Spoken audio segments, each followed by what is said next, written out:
Next ہیں جی یونس علی کراچی سے، وہ کہتے ہیں جہانگیر ترین کی قیادت میں نئی سیاسی جماعت کا نام استحکام پاکستان پارٹی رکھا گیا ہے۔ آپ کے خیال میں تحریک انصاف کے سابق رہنماؤں پر مشتمل یہ گروپ ملک کی سیاست میں کوئی قابل ذکر ادا کر سکتا ہے؟ ڈپینڈ کرتا ہے جی پرفارمنس پہ، پرسسٹنس اور پرفارمنس۔ پرسسٹنس کتنی ہے، کتنی دیر تک آپ if you can keep hammering۔ بڑا خوبصورت شعر ہے شکیب جلالی کا، دیکھ ہے دیدہ تر یہ تو میرا چہرہ ہے، سنگ کٹ جاتے ہیں پانی کی جہاں دھار گرے۔ یہ ہے پرسسٹنس، چلتے رہو، ایک ایک قطرہ ٹپکتا ہے۔ پرانے زمانے میں کارپوریشن کے نل ہوتے تھے، آج بھی ہوتے ہوں گے، مجھے نہیں اس کا اندازہ۔ اس کے نیچے ایک پتھر پڑا ہوتا تھا، اس پتھر، وہ پتھر کے اندر پیالہ بن گیا ہوتا تھا۔ کیوں؟ کوئی عورت، کوئی بچہ، کوئی بوڑھا، کوئی بالٹی بھر کے گیا پانی کی، اس کے بعد آخری قطرے چند ٹپکے، اگلا آ گیا پھر چند، وہ 5-7 سال میں باقاعدہ وہ اتنا موٹا پتھر پیالے میں تبدیل ہے۔ سو اگر پرفارمنس اچھی ہے، پرسسٹنس ہے، they'll be able to deliver۔ یہ تو پرفارمنس پر ڈیپینڈ کرتا ہے نا کسی بھی آدمی کی کامیابی یا ناکامی، کہ وہ صورتحال کو کتنا سمجھ رہا ہے، کتنا کمپریہینڈ کر رہا ہے، کتنا اس کے مطابق وہ عمل کر رہا ہے۔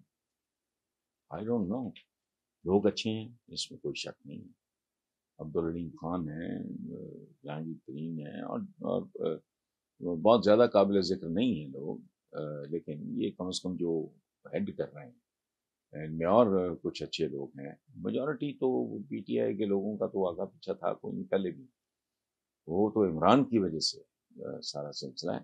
اور ووٹ بینک جو مجھے فیڈ بیک ہے اب تک، وہ تو عمران کا، اس کے بعد کیا ہوتا ہے آئی ڈونٹ نو۔ خرم خان ہے جی راول پنڈی سے، وہ کہتے ہیں تحریک انصاف کے ہم لیڈر شاہ محمود قریشی کو لگ بھگ 1 ماہ بعد رہا کیا گیا۔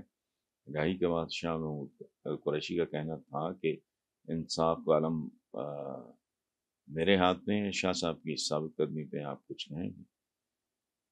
یہ سوال اگر آپ کا 2 دن پہلے آیا ہوتا تو میں شاید کچھ کہہ سکتا، اب تو میں کچھ کہہ ہی نہیں سکتا۔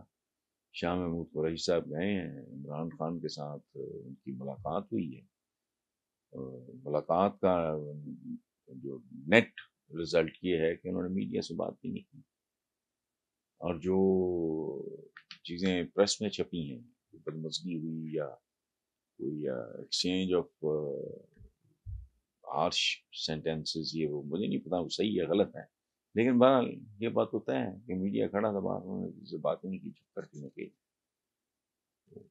ابھی دیکھیں، آپ نے ثابت قدمی کی بات کی ہے، تو ابھی عشق امتحان اور بھی ہیں، ثابت قدمی کا تو معاملہ ابھی دیکھنے والا ہے۔